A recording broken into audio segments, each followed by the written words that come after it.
Hi, I'm Ronald SirRon Fountain, and you are watching Verse TV. Rate, comment, and subscribe.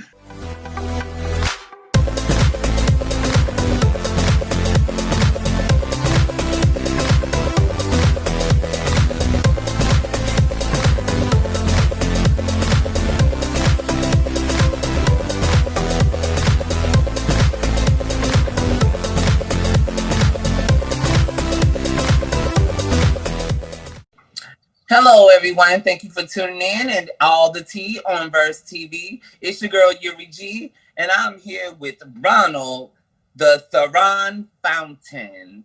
How are you doing? Hey everyone, how y'all doing? And it's a pleasure to be here with y'all. All right, all right. So we're going to go ahead and kick things off with a little bit of tea about yourself. So you are truly a local celebrity and remembers hanging out with you and how everyone would run up to get some FaceTime talking to the SirRon Fountain.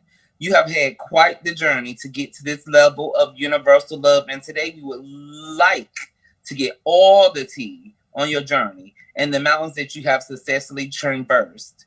For our audience who may not know yet, know where you are from, what do you most like about your origin story? So where are you from, and what about your origin story? Okay, so I'm gonna try and do this as quick as possible. I now reside in the lovely state of Maryland in the wonderful city of Baltimore, regardless to what you may have heard. It is also my place of birth. But in doing my inner work and looking and searching for my origins and where I come from, I believe that my people, as they were brought to this land, are from Jamaica, Montego Bay. And our origins is somewhere probably in Western Africa and the tribal countries. And what I've been able to search so far through my DNA and my origins is I'm such a free spirit. So to really understand that was how I was able to understand how my people just couldn't sit still in Jamaica and wind up in America. Like this is probably as far as they got on their journey upward. And for those of us that know, in America, Maryland was considered to be the free state. So if you could make it to Maryland, 9 times out of 10, you could be registered to be free. So I believe my people were runners, and this was where they got to, and that's where I dropped off at. All right. So you are a same gender loving man, and you are very comfortable in your own skin. How did you become so comfortable in your truth? So, gotta be truthful. How do I live in my truth, and how did I come to a place of acceptance of my truth? What I really want to say to the people who are listening today is very important. One of the greatest works that you'll ever do in this time is the work that you do on yourself. And I challenge each and every person to really define themselves and know who they are. See, I'm a person that I don't mind labels, and I really like labels. I just like to wear the ones that I choose. And so that journey on self-discovery began for me as I had to uncover some things that had been taught that locked me into a box from childhood. And so even though I can be identified as same gender loving, I also identify as an alternative lifestyle living male or man, which I'm a love being. I have been with females. I'm not opposed to my partner being a female or a male. What I look for in partnership and that being to merge my life with, I look for love. And when I'm able to find love in that individual, I'm able to connect to it and build from there. So it's one of the greatest attributes. But my preference, oh yes, it's same gender, or at least what my outer body look like. Okay, so what advice would you give to someone having trouble loving themselves?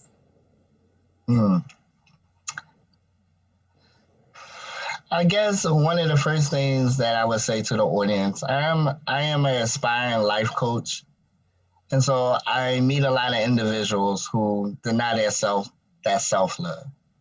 And I would say look inwardly for the things that you feel is outwardly. But an assignment that I frequently give, and this one will work, take the time to do it. Sit down and write down what love is to you. And then ask yourself the questions. Are you giving that to yourself before you're looking for it from somewhere else? If not, find somebody that you can truly confide in and share with, and just begin to have those conversations to find out why it is that you deny yourself the things that you want the most or desire the most. And the journey will begin to unravel itself. This is one clause that I'll put in there for anyone, and that is this. The journey may not be all smooth without bumps, bruises, but the end, it is beautiful. It is wonderful.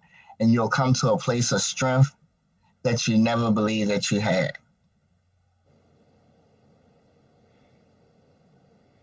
Okay, so in 2015, you were a contributing author in a published top-rated book, Writing Your Way Out. Memoirs from Jail. The road to publishing was lengthy. The writing started in 2006. Why did you agree to participate? And what was your most significant learning experience in jail? Oh, goodness. So let me start off first off and say, I don't know how many of y'all have been in jail before, but if you have never experienced it, you're usually in there with your kind. So the first thing was, it was a chance to see some other men somewhere else in the jail and get my flirt on.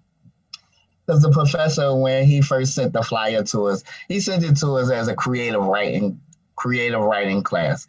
So I've always been gifted to write. I became very curious, and outside of the other reason that I just gave, I went to see what was happening. It was a chance to get off my tier where I was, and so I jumped feet first into what turned out to be a beautiful work, but it had its challenges.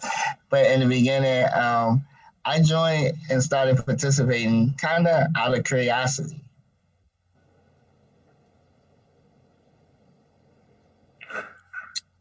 All righty. So we're gonna go get to a little bit deeper. Our second part is it's gonna be reaching a little bit deeper, find out more about yourself. So Yuri, I'm coming to get you. I'm on my way to Atlanta. I mean, just a little bit. So Aaron Mack has a friend currently behind bars, and he has heard people explain the horrors of potential recidivism, a cycle in and out of jail, that it needs to be avoided. How did you ultimately avoid recidivism, and what needs to be in place?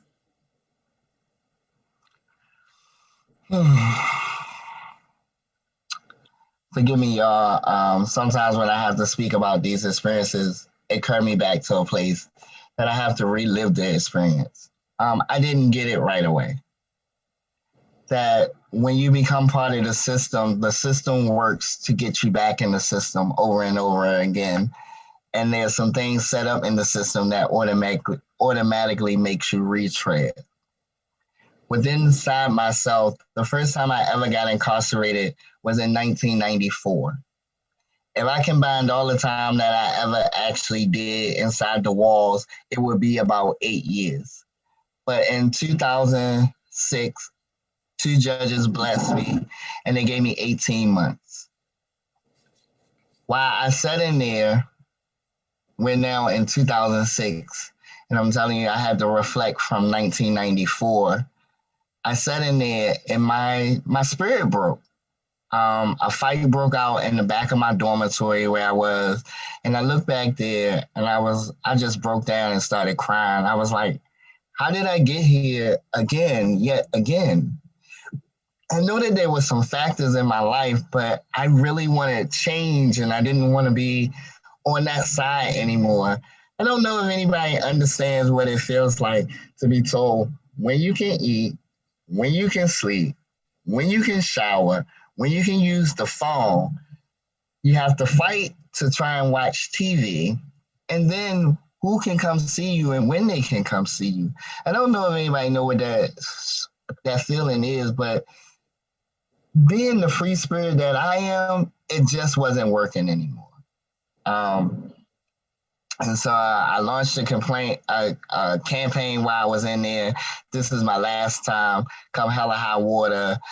I gotta change some things. I gotta do some things different. And I just begin to like see what the difference was. And I'll just share a quick experience with y'all. So in the drug game, people usually get arrested in their neighborhood. And they were sitting in there and they was talking about they was going just 6 blocks from where they had got arrested from.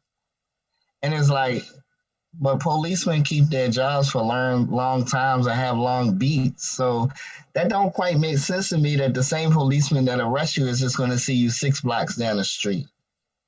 And so I started to see that their conversations wasn't making sense. And if I really wanted to stay free and I really wanted to stay out, I needed to really merge in myself that I wanted this. And so the journey began in 2006 in my last incarceration, but the real footwork really took off when I got out in 2007. Okay. You seem to have a very passionate spiritual system, but it's not quite typical. Can you share a quick overview of your spiritual understandings? Yes.